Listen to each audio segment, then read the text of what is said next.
24 e 25 maggio il Ministero dell'Interno ha individuato le date della tornata elettorale per le amministrative di primavera, 38 in Veneto i comuni chiamati a votare per il rinnovo del sindaco e del consiglio comunale. Tra le sfide spicca Venezia, unico capoluogo di provincia al voto per il quale, assieme ad altri 6 comuni che superano i 15.000 abitanti, è previsto l'eventuale turno di ballottaggio il 7 e l'8 giugno se uno dei candidati non raggiungerà il 50% più uno delle preferenze. Nel veneziano andranno al voto anche Cavallino Treporti e Torre di Mosto. In provincia di Treviso, l'altro grande comune al voto, Castelfranco Veneto, cui si aggiungono Silea, Ponte di Piave, Chiarano, Spresiano e Vidor.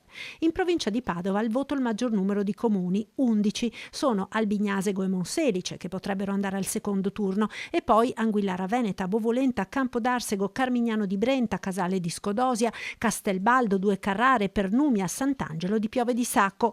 Nel Vicentino le sfide ad Arzignano e Lonigo, che potrebbero andare a ballottaggio, e poi Albettone, Arcugnano, Cogollo del Cengio, Malo, Posina e Recoaro Terme.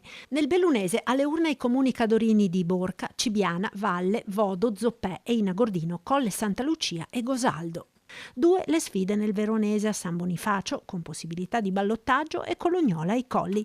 Infine Villa Dose, unico comune del Rodigino che andrà al voto.